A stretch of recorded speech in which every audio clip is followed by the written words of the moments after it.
In order to understand what a software tester or quality assurance analyst does, you first need to understand the process by which the software is conceptualized, developed, and maintained.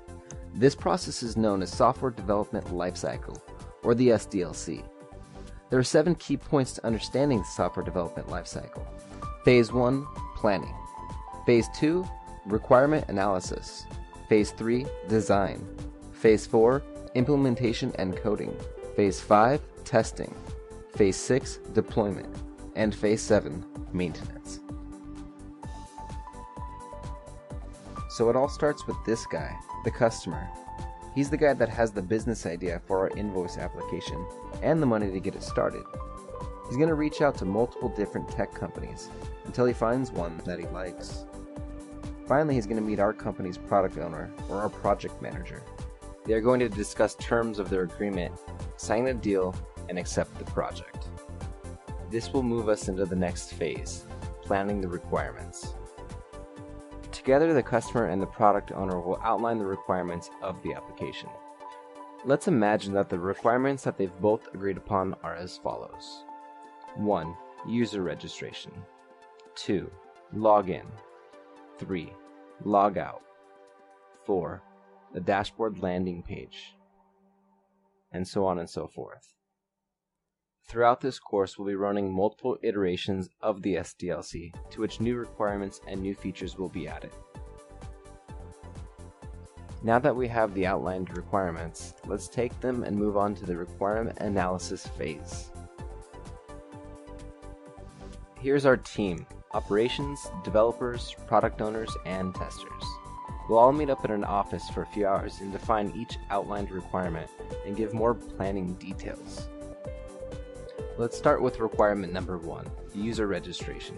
We'll need a username input field, a password field, a checkbox to accept the terms and conditions, a submit button, and the ability to save the user into our database. Then we'll move to requirement number 2, the login. We'll need a login page to allow returning users to log back into our system. For this, we need another username input field, a password field, along with another submit button. From this, we'll need to read the user's information out of the database and log them into our system. Requirement number 3 will require a logout button, usually located around the same area where the user was logging in from. When they press the logout button, it should clear their session out of the browser to prevent other people from returning and logging back into their account. Finally, requirement number 4, the dashboard. This will essentially be the home page of our application. After a new user is registered, they should be redirected to the dashboard. Also, when the user logs in with the returning account, they should be redirected to the dashboard. For our first SDLC, I will keep the requirements easy. In upcoming videos, we'll dive further in with much harder customer requirements.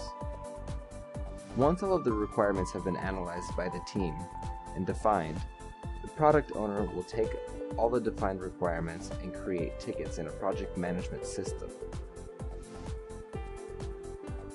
From here, we'll move into the design phase of the SDLC.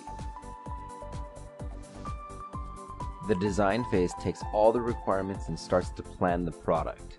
The design phase may include the business rules, the user interface layouts, color schemes, what programming languages to use, frameworks, system server design, database relationships, architect of the application, mobile aspects, supported browsers, and much more. Next, we'll discuss the implementation and the coding of the application. The implementation and coding phase is where everything starts to become fun. The operations team will set up the physical hardware for the servers, the developers will start writing the code, the designers will continue planning the user interface, and the testers will analyze the requirements and start building test cases for their test plans. Even in this stage, testers are incredibly valuable. They start to imagine the usability of the application and see how everything flows together. Sometimes while writing test cases, they can discover things don't make sense and help redesign fundamental flaws in the early stages of the application. Next up, we'll be discussing one of the most important phases, which is the testing phase. So why is the testing phase so important? Well, imagine that the developer has finished coding some of our new features and our requirements. We found that when the user logs out, that it's not actually clearing the session in the browser, and that another person can walk up to their computer, click the login button or click the refresh on the page, and they gain access to their account, get access to all of their money, and start making payments on various things. It would be a huge and expensive, terrible bug that would get released if we didn't have testers to test these types of things beforehand. So what does a tester actually do during the testing phase?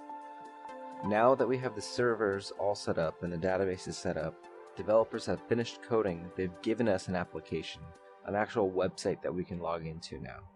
Now we can start testing and executing our test cases from the test plans that we've created, validate that all of the requirements have been met, make sure all the functionality is working as expected, find as many bugs as we possibly can, which could be color scheme is incorrect, or there's a user interface bug somewhere, a critical issue of people not being able to log out, maybe the users can't even register.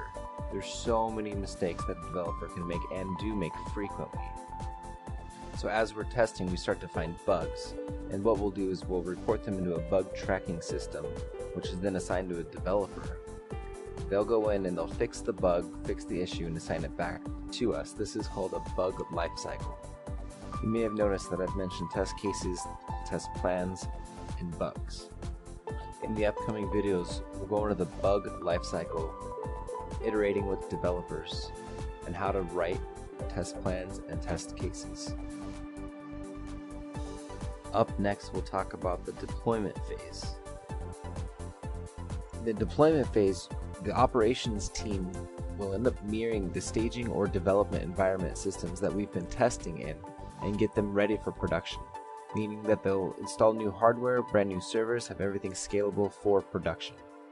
This includes setting up the links, setting up the databases for real users, syncing up with the development teams and release managers. Once they've completed all of these tasks, our application will go live to real users. This brings us to the final phase of the SDLC, maintenance. So imagine that we've released and our application became so successful, we're just getting millions of users logging in and registering and using this application. So we need to maintain the servers in the environment. They need to monitor that the load, the stress, everything coming on the servers by so many users logging in and using it, it doesn't bring down the system. Maybe we need to make larger servers, larger databases. Maybe we need to get faster computers. There's a lot of stuff that goes on during the maintenance phase. There will be bugs found in production.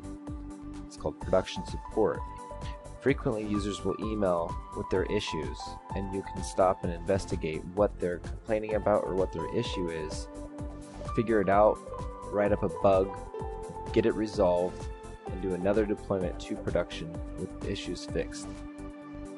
So to summarize, we've discussed planning, requirement analysis, design, implementation and coding, testing, deployment, and maintenance. Alright, awesome. That wraps up the video on the SDLC.